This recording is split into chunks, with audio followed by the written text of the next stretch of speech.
Our next question, Jim, sent to CornyDriveThru at gmail.com from Jeffrey in Buffalo, New York. Hello, Jeffrey. While watching a recent clip of Hook's match from AEW Rampage, I noticed Hook wrestling while wearing a silver necklace. Wearing jewelry in the ring seems like a bad idea for multiple reasons.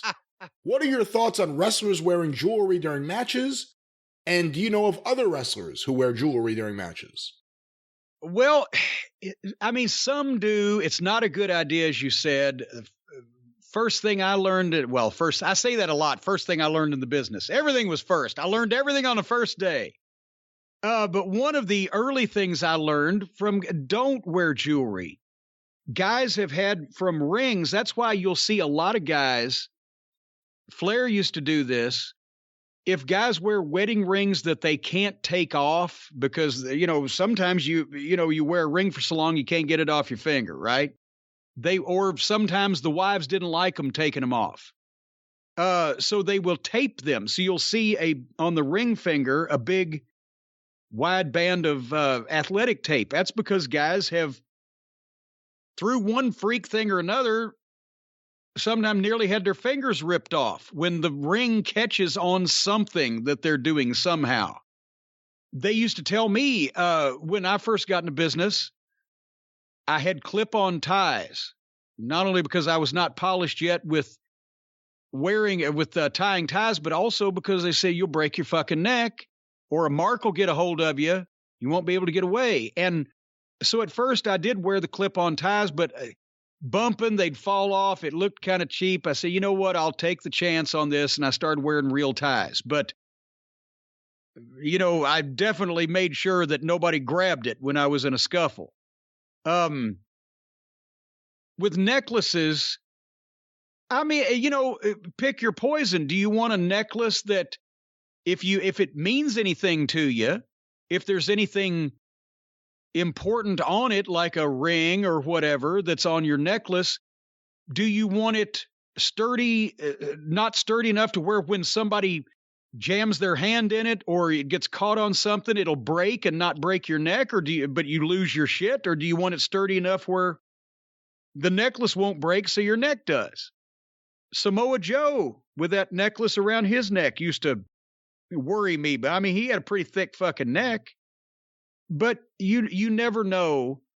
And that's why a lot of the old timers, when earrings on guys started to be a fashionable thing, at least in wrestling, late 70s, 80s, whatever, a lot of the fucking old timers would fucking snatch that goddamn earring out of your fucking ear the hard way because they felt disrespected that somebody would wear jewelry into a fight with them. Because that's fucking ridiculous when you think about it. I've got shit hanging in my skin or around my neck that can be ripped or torn out of me, and I'm going into a fight.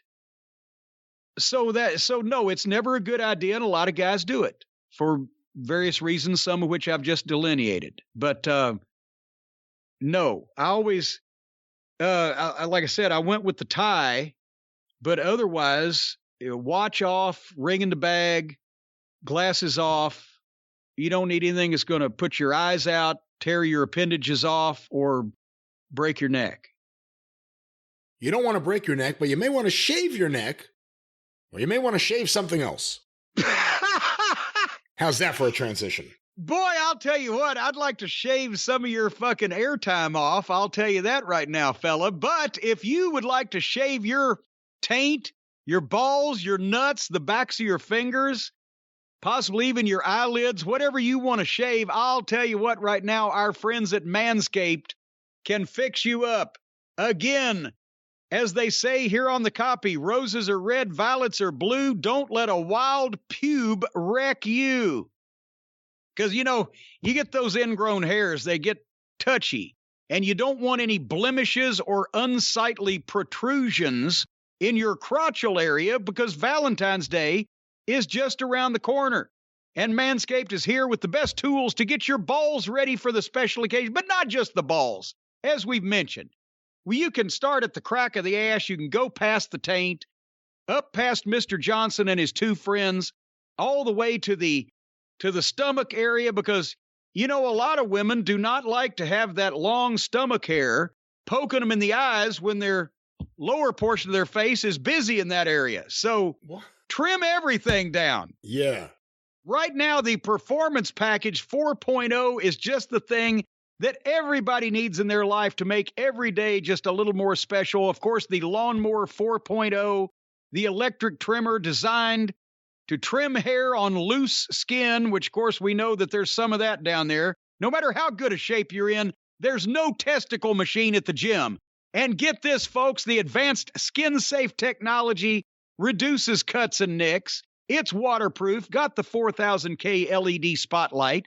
And also, as we're making February 13th a National Shave Your Balls Day, I'm sure all the women can agree with that if they're to fulfill their part of the bargain on the 14th and come across with what they're supposed to in return for that fine dinner where we have to dress up and go out in public. Anyway, folks, you'll also get the Weed Whacker in the Performance Package 4.0 to keep your nose and ear hair trimmed to a proper length. You can whack the worst of your weeds with that. You get the Shed Travel Bag, the Anti-Chafing Boxer Briefs, the Crop Preserver Ball Deodorant, the Crop Reviver Ball Toner. And don't forget, you can smell good not only just in the ball area, but also put a little of this stuff behind your ears, a little under your chin, some on the back of your neck, the Manscaped Refined Cologne. And you'll smell so refined, you'll smell like you just came out of a refinery, folks, with this stuff on. It's refined. So, if you want to make your Valentine's Day date say, wow, great set of balls you've got there. That's what they wrote, folks. Well, then you go to manscaped.com/JCE for our exclusive offer, 20% off everything on the website and free shipping. Manscaped.com/JCE, 20% off, free shipping. Join Cupid and shoot your arrow with Manscaped this Valentine's Day. Brian, are you going to shoot this Valentine's Day? I don't know what exactly you're trying to tie me to, but I'm going to have a very good I have a very good Valentine's Day every year. Quite frankly, almost every day's Valentine's Day to me. I'm the great Brian Last. I'll be great. You have tried to completely absolve yourself from the question I just asked you and exactly bring that to a complete end. And I did it. And it worked. Well, there you go. Well, Jim, speaking of bringing things to a complete end, we're not going to do that yet. We have more questions. And this next one was sent. God damn, that was about to be my favorite segue that you've made today. Our next one is How many of these sponsors do we have? There may be a little bit more. What? But more importantly, we have more questions. How popular has this show gotten? Are we number 1 and 2 again? Is this why everybody's jumping on the bandwagon? We are very, very popular, and quite frankly, no one else is in our league. But let's get to some more questions. That's what I've been trying to do here.